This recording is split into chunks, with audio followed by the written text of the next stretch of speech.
Hello students. तो स्वागत है आप सभी का फिर से हमारे YouTube channel arms academy digital पर। तो जैसा हमारी सीरीज चल रही है 45 डेज 45 टॉपिक्स, तो उसमें आज का हमारा जो लेक्चर है उसमें टॉपिक रहेगा constant term in an expansion, in binomial expansion, या फिर आप कह सकते हैं कि the term independent of x. ठीक है, तो लेक्चर हम स्टार्ट करें उससे पहले पॉजिटिव थॉट के साथ आप अपने अंदर एनर्जी भरिए। ठीक है, तो इस बात को मन में बिठाइए, always believe in yourself. ठीक है, तो आगे बढ़ते हैं अपन। आज का जो अपना लेक्चर है जिसमें हमने कहा है कि कांस्टेंट टर्म या इंडिपेंडेंट ऑफ एक्स, इस पर बेस्ड बहुत क्वेश्चंस फ्रिक्वेंटली पूछे जाते रहे हैं। ठीक है, और उम्मीद है आगे भी पूछे जाते रहेंगे। तो स्टार्ट करते हैं। जब भी कोई कांस्टेंट टर्म का कोई क्वेश्चन आएगा तो आपका जो काम है वो यही है, जैसे पिछले लेक्चर में हमने देखा कि जनरल टर्म लिखी और एक्स की पावर 5 का कोफिशिएंट जी, तो उसमें जो एक्स की पावर आई जनरल टर्म में आर की टर्म्स में, तो यहाँ एक्स की पावर 5 का कोफिशिएंट चाहिए, तो आर की टर्म में जो एक्स की पावर है उसको कंपेयर कर देंगे 5 से, आर आ जाएगा। आर आ जाएगा तो पुट कर दो जनरल टर्म में, एक्स को एक्सक्लूड करते हुए, तो वो जो टर्म बनती है वो हमारी क्या बनती है, कोफिशिएंट ऑफ एक्स की पावर 5। इस तरह के क्वेश्चन आते हैं। अब यहाँ पे क्या पूछ रहा है, कांस्टेंट टर्म। तो क्या करना है, यहाँ पे भी जनरल टर्म लिखनी है। कांस्टेंट टर्म मतलब एक्स की power 0 independent of variable, variable यहाँ एक्स है तो एक्स की पावर 0 का टर्म हमें चाहिए। ठीक है, तो क्या करना है समझ गए ना। सबसे पहले आप इसमें जनरल टर्म लिखोगे, तो इसकी जनरल टर्म हम लिखते हैं। तो बताइए इसकी जनरल टर्म क्या बनेगी, T R plus one equals to, तो कांस्टेंट टर्म इसमें कह रहा है कि इसके बराबर है, तो इस टाइप की आनी चाहिए। उसमें फिर अल्फा जो आएगा उसको 25 से मल्टीप्लाई करेंगे तो हमारा फाइनल आंसर आएगा।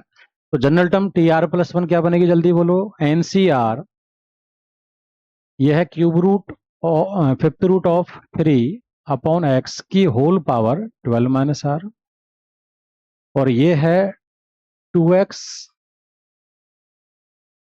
अपॉन क्यूब रूट ऑफ 5 की होल पावर आर। ठीक है भाई, तो ये जनरल टर्म लिख लिया हमने। कहा एक्स की पावर एक तरफ करके और उसको क्या करना है, 0, तो 12 CR, ये है फिफ्थ रूट ऑफ 3 की होल पावर 12 माइनस आर, इसे अलग कर लो।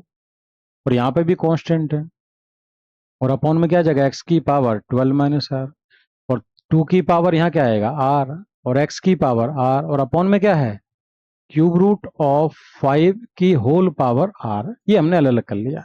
अब देखो एक्स की पावर आपको यहाँ दिख रही है और यहाँ दिख रही है, तो आपको फाइनली एक्स की पावर क्या दिखी, बोले यहाँ है 12 माइनस आर और वहाँ है आर, तो ये भी ऊपर ले जाएं, तो एक्स की पावर आपकी जो बनेगी वो कितनी बन जाएगी ऊपर, इतने पे फोकस करो बस।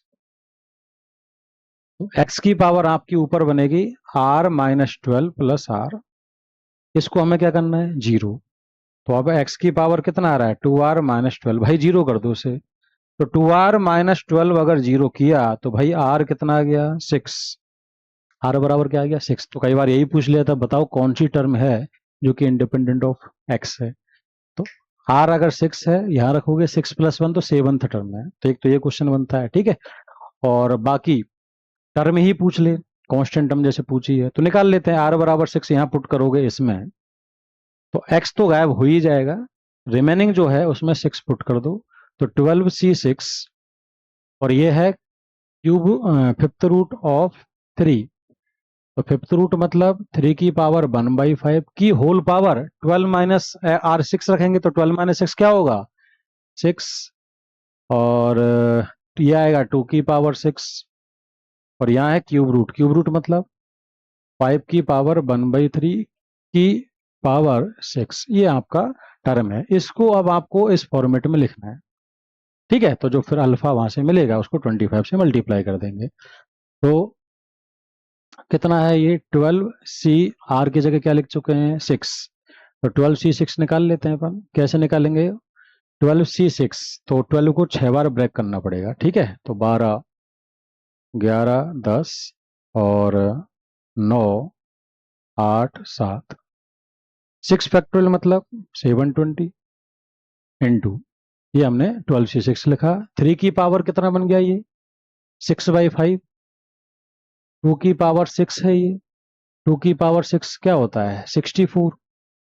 और अपॉन में कितना आ जाएगा, अच्छा 2 की पावर को छेड़ो मत, क्यों, क्योंकि 2 की पावर मुझे क्या चाहिए 8 चाहिए, ठीक है। और अपॉन में कितना है 5 की, ये तो ये 3 से 6 कटेगा 2, तो 5 की पावर 2 कितना आ जाएगा 25 आया भाई।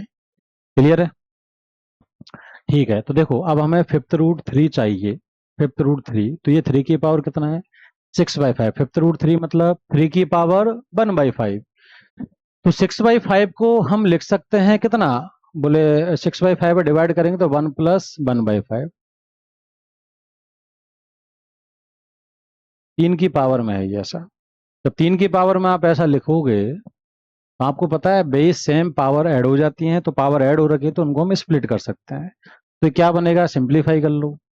तो देखो 0 से 0 कटी, 9 × 8 72 ही होता है। तो क्या बचा है ये 12, 11 और 7, 12 × 11 × 7। और क्या बचा, नीचे है 25 और ऊपर है ये, तो इसको मैंने कहा ना 3 की पावर 6/5 को ऐसा लिख लो, तो ये आ जाएगा 3 × 3 की पावर 1/5 और ये 2 की पावर 6/25।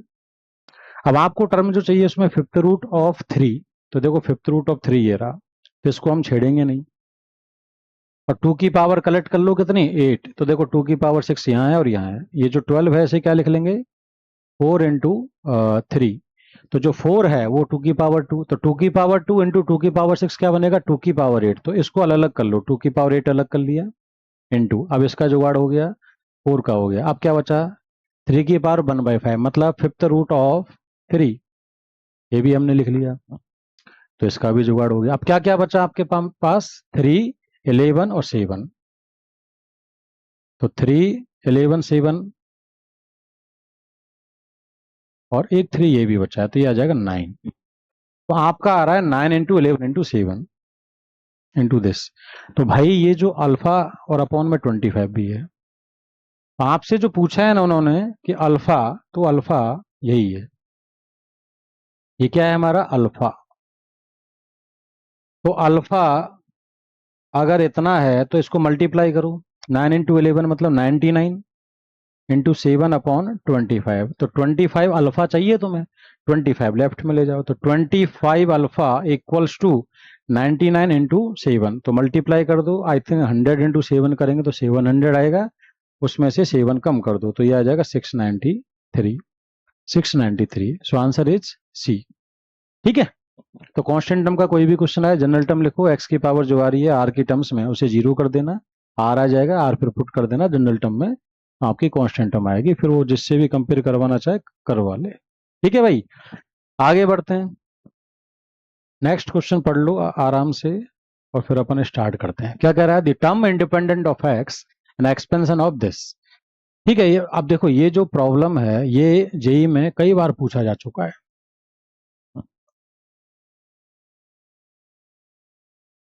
ठीक है। एक्स की पावर 2/3,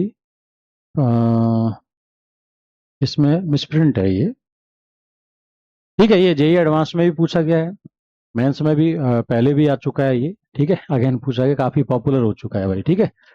तो ये जो एक्चुअल क्वेश्चन है इसमें थोड़ा करेक्शन है कि ये एक्स की पावर क्या है 2/3 और +1 माइनस एक्स की पावर 1/3,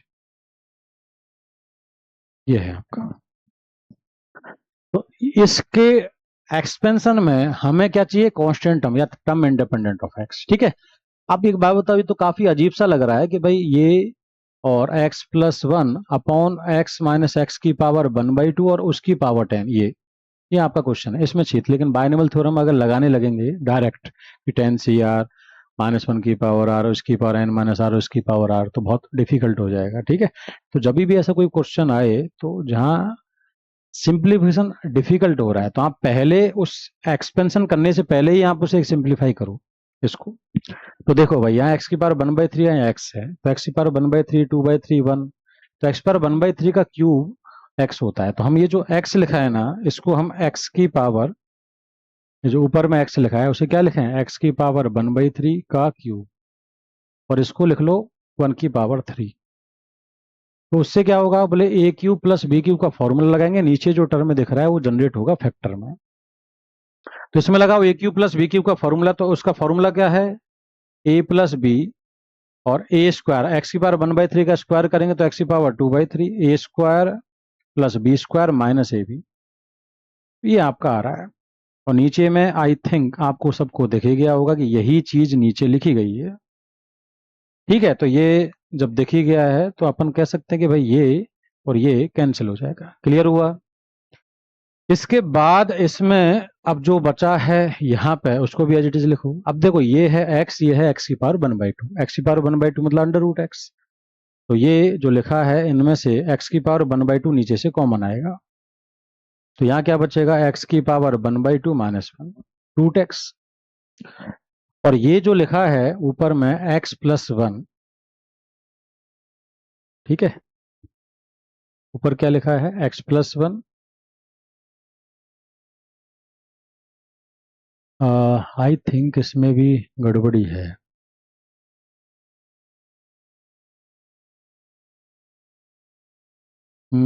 ये जो है ना, ये x प्लस 1 नहीं होगा, ये होगा x माइनस 1, है ना, ये भी गलत दिया है। तो क्वेश्चन क्या है, x माइनस 1, तो क्यों, क्योंकि उसके बाद x की पावर 1/2 का स्क्वायर माइनस 1 की पावर 2, ऐसा लिख लेंगे इसे। ठीक है भाई, ये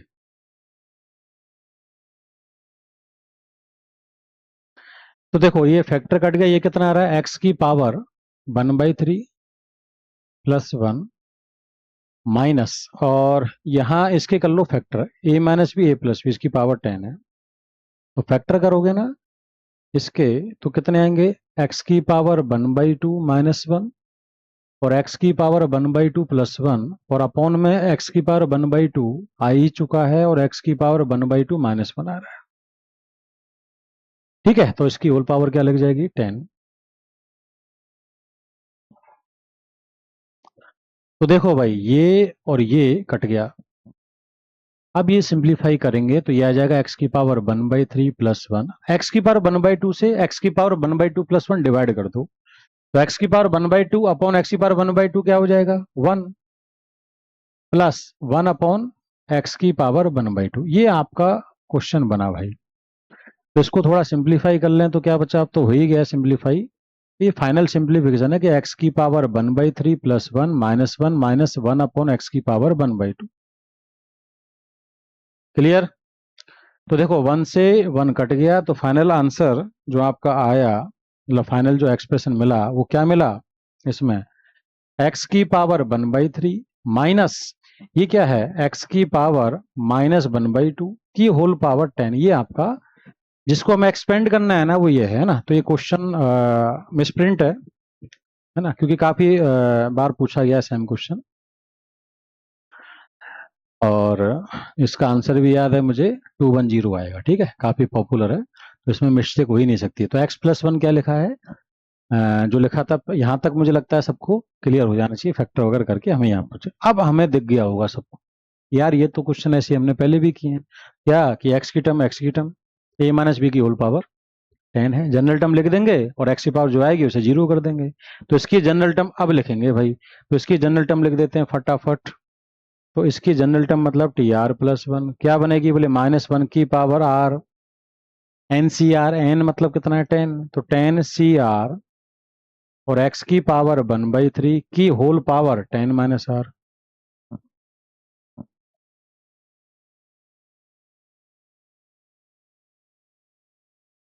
इंटू, और ये क्या है, एक्स की पावर -1/2 की पावर आर। क्लियर। तो ये बन जाएगा भाई -1 की power R 10 C R, X की पावर बताओ कितना है, यहाँ आएगा 10 माइनस आर अपॉन 3 और यहाँ आएगा -r/2, base same power add कर दो तो यहाँ जाएगा -r/2। अब x की पावर जो आई है ना इसे क्या कर देंगे जल्दी बताओ, 0, तो इसको कर दो 0, किसको 0 करेंगे, 10 माइनस आर अपॉन 3 -r/2 0 कर दो, यहाँ से क्या आ जाएगा r, एलसीएम ले लो, 6 2 इधर जाएगा तो 20 -2r और -3r, तो यहाँ से ये 0 में चला जाएगा, तो 20 इक्वल्स टू कितना आ रहा है 5r। r कितना आ गया 4, r आ गया 4, तो आप यहाँ पुट कर दो, तो x की पावर तो 0 ही बनेगी। कॉफिशिएंट क्या है यहाँ से मिला कितना, तो -1 की पावर 4 10 c4, ये हमारा कॉफिशिएंट ऑफ x की power 0, that is term independent of x है। भाई x गायब है तो जो टर्म बचेगी वही कॉफिशिएंट है x की पावर 0 का। तो -1 की पावर 4 1 हो जाएगा, आंसर आएगा 10c4, और 10c4 मतलब 10 को 4 बार ब्रेक करना है, अपॉन 4 फैक्टोरियल मतलब 24। तो 24 से जब हम इसे डिवाइड करेंगे 9 इंटू 8 को, तो कितना आएगा 3, और 3 इंटू 7 कितना आएगा 21, 21 इंटू 10 210। तो जैसा मैंने कहा था इसका आंसर क्या आएगा 210। ठीक है, पहले कह दिया था, वही आंसर है इसका। क्लियर है भाई? तो ये ध्यान रखना है, अगर पहले सिंप्लीफाई डायरेक्ट सॉल्व नहीं हो रहा, मतलब डिफिकल्ट जा रहा है, तो आप पहले सिंप्लीफाई कर लो, उसके बाद सॉल्व करना है। तो ये अपना फाइनल आंसर है। आगे बढ़ते हैं नेक्स्ट। अच्छा, एक चीज मुझे बतानी थी, ये जो लास्ट वाला प्रॉब्लम था, हाँ इसमें एक चीज है क्या, कि कुछ क्वेश्चंस ऐसे आएंगे कांस्टेंट टर्म के जिनको आप डायरेक्ट भी बता सकते हैं। कैसे बता सकते हैं, जैसे मैं समझाता हूं इसमें।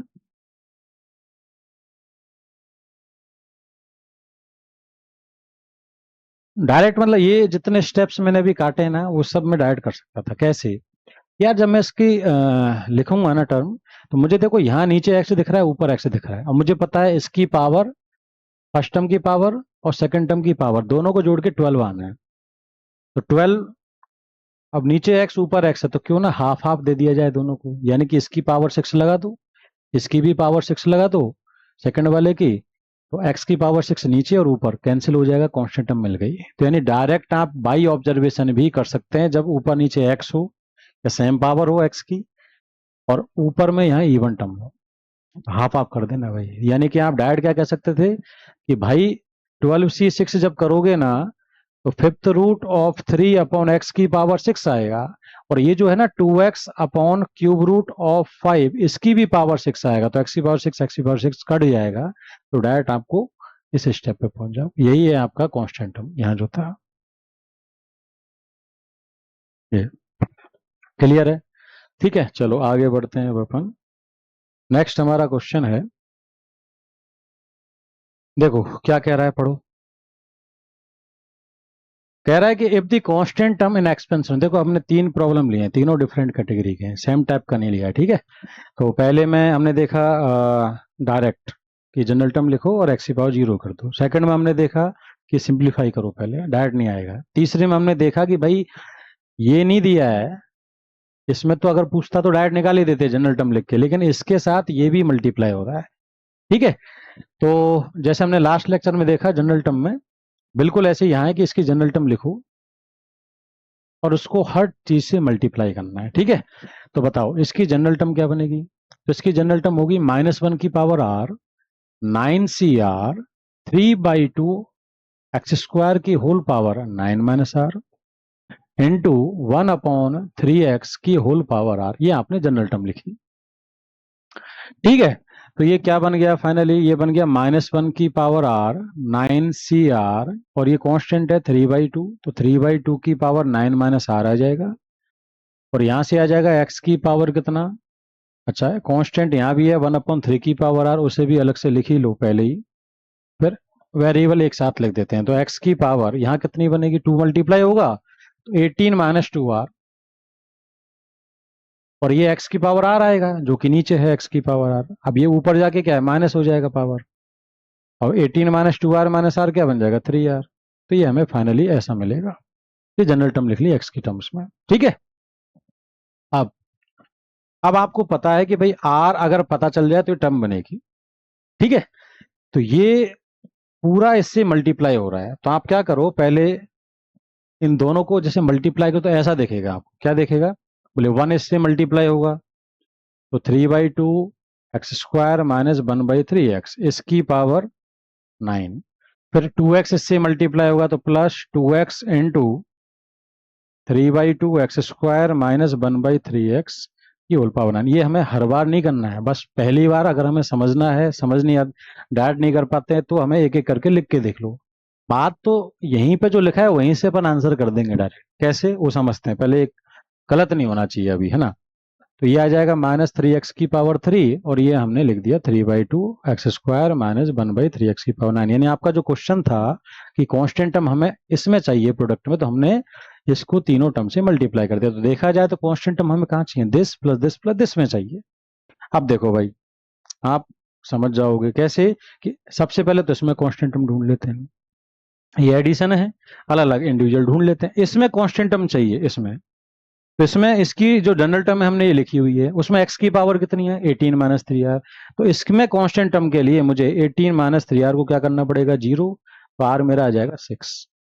इसमें जो जनरल जो फर्स्ट है हमारा, इसमें जो कांस्टेंट टर्म बनी वो क्या है, r बराबर 6 रख दो इसमें। तो r बराबर 6 रखोगे तो देखो क्या है, -1 की पावर 6 1 हो गया। तो हम निकाल लें कांस्टेंट टर्म। तो ये -1 की पावर 6 और कितना है 9c6 इंटू 3/2 की पावर r6 रख दो यहाँ। तो 9 - 6 दैट इज 3 और 1/3 की होल पावर 3 ये बन रहा है, सॉरी 6 r6।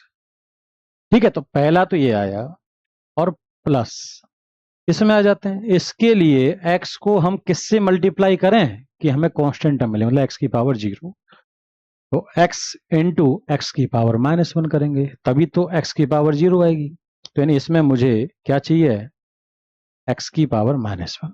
तो x की पावर -1 बोले ये जो है, फिर इसको किसके बराबर करना पड़ेगा -1 के। तो 18 - 3r -1 करो तो 3r 19 बनेगा, r आएगा 19/3 जो कि पॉसिबल नहीं है, मतलब फ्रैक्शन है ये तो, होल नंबर नहीं आया। तो यहां से हमें x की पावर 0 नहीं मिलेगा। यहां जाते हैं तो x की पावर 3 मल्टीप्लाई हो रहा है, आगे माइनस का साइन है। और इसमें अब हमें देखना है कि भाई इसमें क्या रखें, इसमें से x की पावर क्या ढूंढें कि x³ से मल्टीप्लाई हो और x की पावर 0 आ जाए। तो x की पावर 3 इंटू एक्स की पावर -3, यानी इसमें से हमें x की पावर -3 चाहिए। तो x की पावर -3 के लिए ये जनरल टर्म लिखी हुई है। तो 18 - 3r किसके इक्वल कर दो -3, -3 उधर जाएगा तो 21 बराबर 3r। तो इसका मतलब r कितना आ गया 7, यहां से मिल गया। तो r बराबर 7 पुट कर दो इसमें। तो जब पहले तो ये है कि यहाँ इसकी हर टर्म -3x³ से मल्टीप्लाई होगा। तो जिस टर्म में x की पावर -3 है, x की पावर 3 मल्टीप्लाई होगा तो x की पावर तो 0 आ गया। बट बाकी जो भी कांस्टेंट है वो -3 से मल्टीप्लाई होगा। तो यहाँ जाएगा -3 इंटू जो भी कांस्टेंट, जैसे r बराबर 7 रखो इसमें, तो यह आ जाएगा इंटू -1 की पावर 7 9c7 3/2 की पावर 9 - 7 मतलब 2 और 1/3 की पावर 7। तो ये हमारा आंसर है फाइनल। अब बचा है सिंप्लीफिकेशन, कर लेते हैं भाई। तो -1 की पावर 6 क्या हो जाएगा +1, 9c6 को 9c3 लिख लो, NCR NC n-r बराबर होता है। ये 3/2 की पावर 3 है, ठीक है। तो गौर से अगर हम देखें तो ये क्या बनेगा 3 की पावर 3 अपॉन 2 की पावर 3 और अपॉन में है 3 की पावर 6 प्लस, हाँ यहाँ देखो प्लस आएगा कि माइनस आएगा, -1 की पावर 7 -1 होगा, -1 -3 +3 हो जाएगा। 9c7 को सिंप्लीफाई करें तो 9c2 लिख लो, NCR NC n-r फिर से कम में लिया तो ये आ जाएगा 9c2 और ये आ जाएगा 3 की पावर 2 अपॉन 2 की पावर 2 3 की पावर 7। आई थिंक यहाँ तक कोई दिक्कत नहीं है। अब 9c3 को सिंप्लीफाई कर लो तो 9c3 कितना होगा 9 8 7 अपॉन 3 फैक्टोरियल मतलब 6। ये हमने 9c3 को लिखा इनटू, देखो 3 की पावर 3 3 की पावर 6 तो नीचे बचेगा 3 की पावर 3। तो ये 2 की पावर 3 मतलब 8 और 3 की पावर 3 मतलब 27 प्लस, इसको भी सिंप्लीफाई कर लेते हैं।